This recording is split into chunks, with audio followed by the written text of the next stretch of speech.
Boa tarde, estamos começando o programa Mulheres Advogadas do Século XXI e dando continuidade no projeto Mulheres na Política. Hoje estamos trazendo para vocês a candidata a deputada estadual Rosângela Francischini. Ela é uma mulher e que teve essa coragem de se candidatar e tentar fazer a diferença representando todos nós que precisamos de bons representantes lá na LERJ. Candidata, quero te agradecer muito por ter aceito o convite. É uma honra recebê-la nesse espaço e uma oportunidade para a gente conhecer um pouco da sua história e saber que temos mais uma mulher que tem coragem e determinação de se candidatar, sabendo que geralmente é muito mais complicado para todas as mulheres. Obrigada, Amanda. Assim, eu é que agradeço a oportunidade de estar aqui. Era um desejo meu fazer um vídeo de qualidade, mas você sabe que para a gente construir uma candidatura são muitos empecilhos.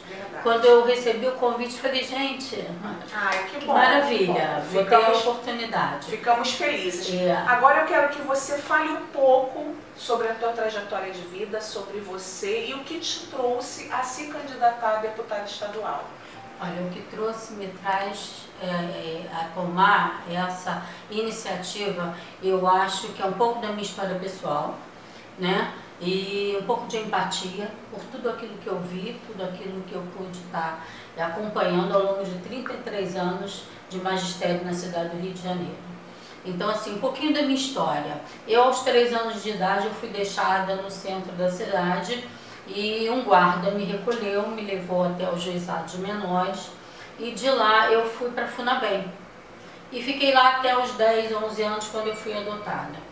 Então, por que eu conto isso? Porque é uma história que começa em mim.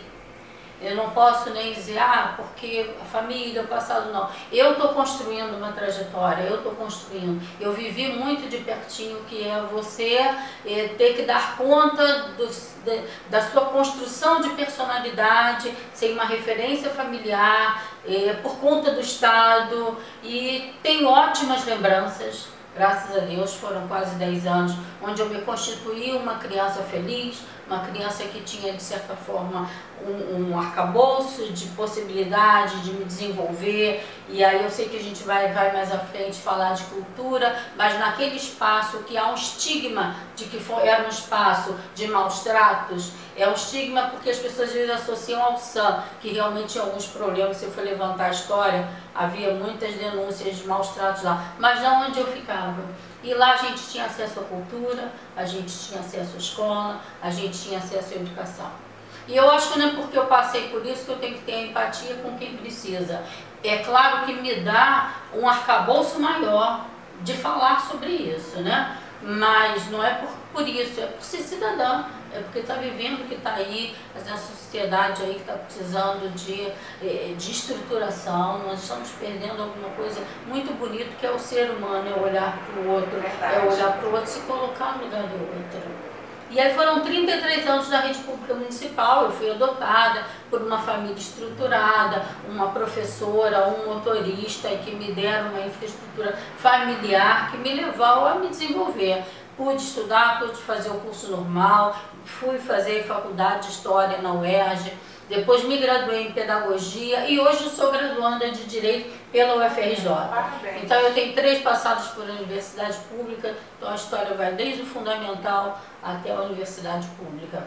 E nesses 33 anos é onde eu trabalhei, de uma forma bastante concentrada na área da Leopoldina, onde você tem as regiões mais conflagradas pela violência. Então eu passei pelo Cruzeiro, Vigário Geral, Parada de Lucas, Maré, Alemão, trabalhei ali, tive turmas maravilhosas. Mas se alguém me perguntar, pensa aí na melhor turma que você teve ao longo de 33 anos. Tive ótimos, meus alunos vão ficar tristes, somos que lembrar. Mas uma me toca muito profundamente, foi uma turminha que eu tive no Alemão. Sabe aquelas crianças que vêm prontinhas para receber o que você está ali para compartilhar? No Alemão. Famílias estruturadas, pensando no próximo, pensando no futuro daquela geração, e que, no entanto, se você falar no alemão, não, no alemão, né? você começa a achar que ali tem um perfil de população que despreza a educação ou que despreza a cultura. Não, ao contrário, eles entendem como é uma ferramenta de transformação. Poxa, que legal, você traz pra gente, candidata, uma outra vertente de uma realidade que não é mostrada pra gente. Então isso é muito importante. Quero te agradecer muito por trazer essas informações pra gente. E aí eu te pergunto, na sua opinião, qual é a importância da mulher na política? Eu, antes de sair de casa, eu tive que deixar o almoço pronto, roupa na máquina. Então, mulher na política é um desafio. Mas eu acho que a gente tem na nossa Constituição de mulher uma verdade, uma empatia talvez mais característica nossa. Eu acho que a gente se toca mais pela dor do outro, a gente se abre mais a contribuir com o outro, a questão da compaixão. Então, a mim me dói ver a população de rua aumentando a cada dia. Eu posso trazer todos para mim? Não posso, gostaria, mas isso me dói. Então, eu preciso me colocar, eu preciso ver. Eu tive, na década de 90, na Penha, particularmente no Cruzeiro, eu perdia muitos alunos para o tráfico, assassinados. Aquilo eu não consigo entender, um país que não se responsabiliza pelas gerações, né? E assim, é meu papel, antes que não fosse mulher, talvez se eu fosse homem, tivesse essa mesma empatia, por ter uma história de vida onde eu me constituí no espaço de coletividade, né? Nós éramos irmãs, nós éramos uma família de 200 meninas, né? Então assim, o outro sempre fez muito parte de quem eu sou. Eu sempre fui o coletivo. Pouco tempo na minha vida eu fui a Rosângela. Eu sempre fui o coletivo. Então me responda, como educadora, como professora, seu projeto pensando na educação? Olha, particularmente eu trabalhei muito na educação com a questão de alfabetização, porque eu acho que quando você tem acesso à alfabetização, quando você se alfabetiza, abre um leque de oportunidades. Quem a gente é se a gente não lê o mundo que nos rodeia? Tudo hoje é informação, todas as informações estão aí disponíveis. Então eu trabalhei e a gente tem uma grande dificuldade, principalmente na rede municipal, embora eu esteja me candidatando a deputada estadual e eu tenho que abraçar um estado inteiro, vou falar do que eu vivi. A gente hoje tem uma grande dificuldade de alfabetizar a criançada. E a gente tem o viés de um currículo desatualizado para um século XXI, uma escola que exclui essa criança de alguma maneira. Se fala muito em inclusão da criança portadora de alguma necessidade, mas aí talvez você consiga resolver isso dando uma infraestrutura de rampa, de elevador, de ferramentas práticas, mas tem uma exclusão branca, uma exclusão velada, que é a exclusão do diferente. E a gente vê o garoto saindo da escola porque já não se identifica com aquele espaço ali e sai analfabeto. Ou se recusa ou passa 4, 5 anos lá num processo de alfabetização que não se conclui. Então uma das minhas propostas é rever o currículo, é fazer com que esses professores se formem para a realidade que a gente tem, que possam não só conhecer e atuar, como ser o pilar de transformação. Então o currículo é uma das bases da minha campanha. Legal. E vamos falar então um pouquinho da saúde? Se você tem algum projeto da saúde, um foco voltado para a mulher, a saúde da mulher. A saúde da mulher. Aí eu vou fazer um link, se você me permite, com a questão do esporte. Porque eu vejo que, assim, desde a tenra idade, a gente hoje vê uma criança ociosa, a gente vê uma criança totalmente voltada para as ferramentas digitais, mas não usando de uma forma crítica, de uma forma autêntica aquilo ali. Essa ociosidade que vai atingir meninos e meninas é uma sementinha de um problema mais para frente.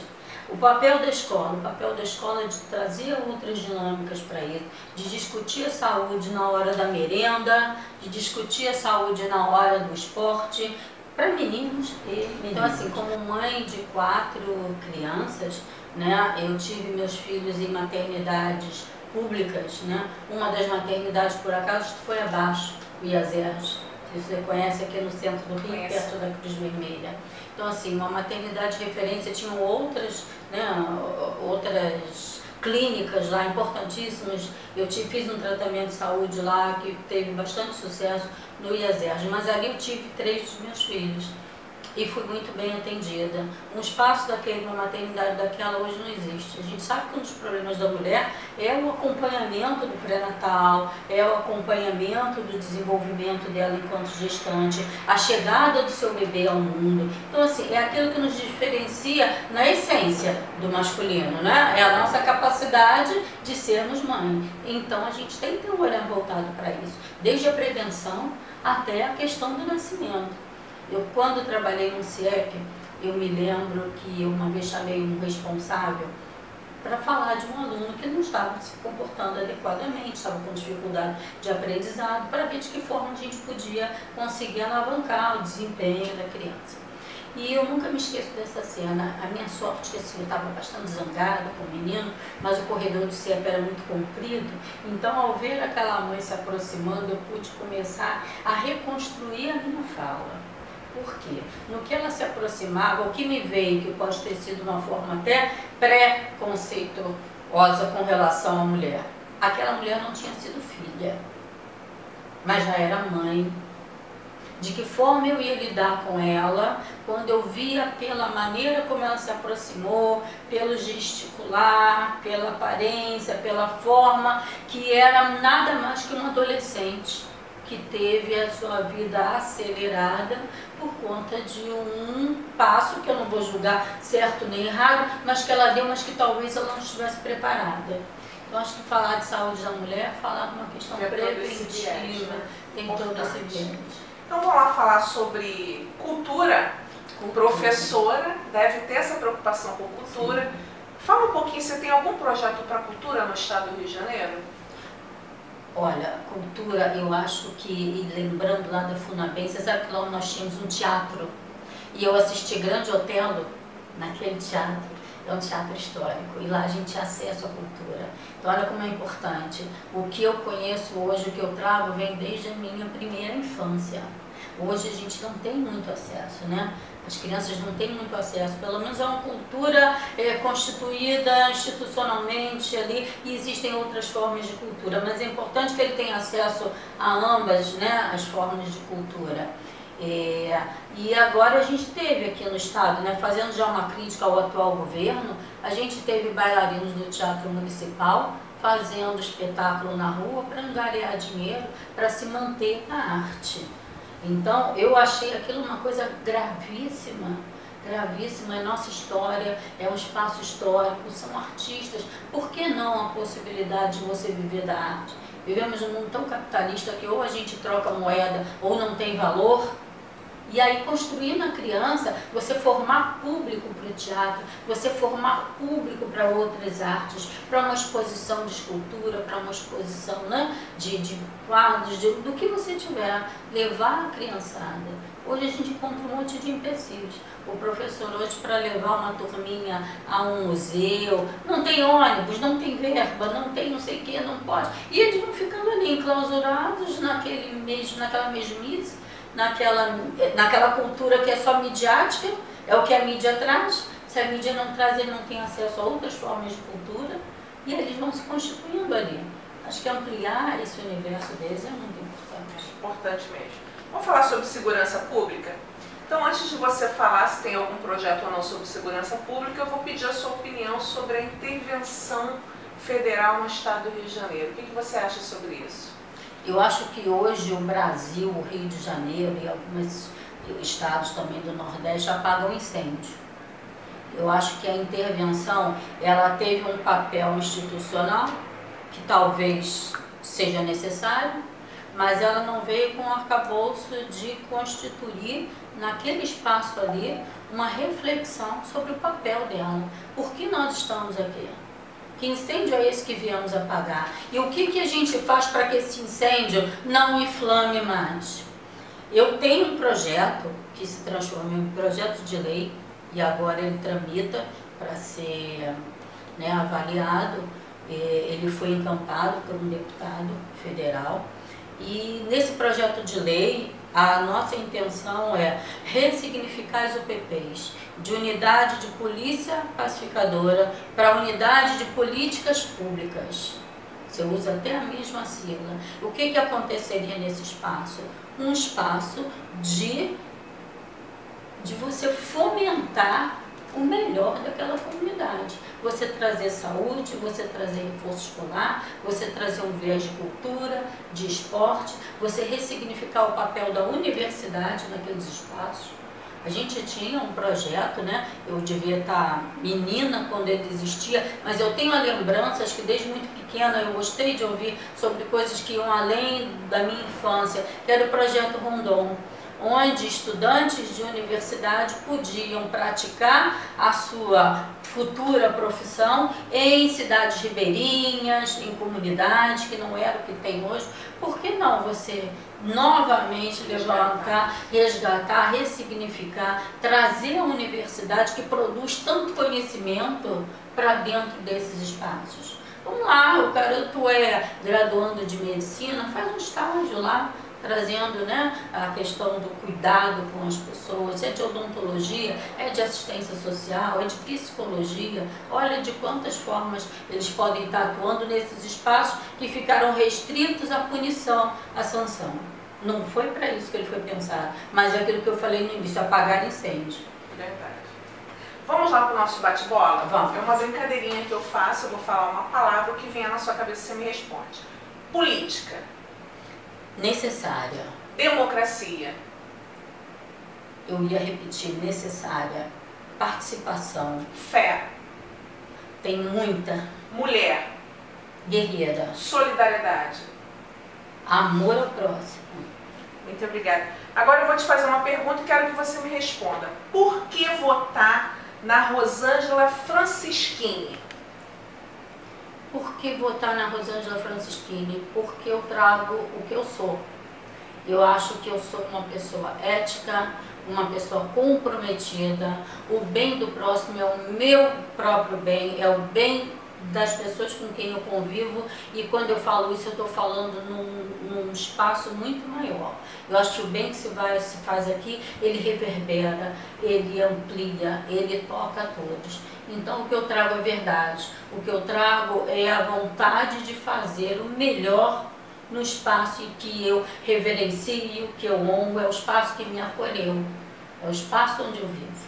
Complete a minha frase. Rosângela Francischini, como representante do povo na Assembleia Legislativa, será fiscal do direito do povo. Agora é o seu momento. Diga seu nome, seu número, seu partido, peça voto, faça sua propaganda. Então, professora Francischini, Rosângela Santoro Francischini, eu amo muito esse nome, porque foi a família que me acolheu, que me buscou lá, que não precisou de um momento ideal para fazer esse acolhimento. Então, reverencio muito essa família. Rosângela 40507, PSB, Partido Socialista, porque eu acredito no social, acredito no bem da comunidade, da humanidade. A Rosângela está disposta, a Rosângela está se dando o direito de ser atuante naquilo que eu acredito. Eu quero levar essa experiência de 33 anos, vendo como é que essas crianças são trazidas ao mundo sem uma estrutura, sem uma formação, sem uma condição de pensar no que é melhor para ela e para a comunidade dela a longo prazo. O que eles fazem muitas vezes hoje é sobreviver dia a dia. Então, mais do que sobreviver, precisamos oferecer. A gente tem que ter esse olhar para o outro, para o próximo, para as próximas gerações. Eu acredito nisso. Eu estou pensando em plantar semente. A minha ideia é plantar semente. Se eu vou colher essa semente, mas se ela ficar lá plantadinha e vier depois a Amanda, a outra amiga, e regar e essa plantinha florescer, eu acho que eu terei cumprido o meu papel. Candidata, quero te agradecer muito por ter aceito. Foi realmente uma honra recebê-la aqui, conhecer um pouco da sua história, saber sobre os seus projetos e saber que a gente realmente tem boas candidatas. Então acho que abre aí o leque de possibilidade para o eleitor, para a eleitora, de poder escolher com segurança os seus candidatos. Te agradeço muito mesmo. Eu que agradeço a oportunidade, foi um prazer. E nós ficamos por aqui. A gente sempre termina com aquela frase da Lori Lutz: somos mulheres, somos meninas, forte como aço e delicada como o mais fino cristal. E eu sempre peço para vocês, se inscrevam no canal e mandem e-mail para a gente. mulheresadvogadas do século 21 @gmail.com. Uma boa tarde.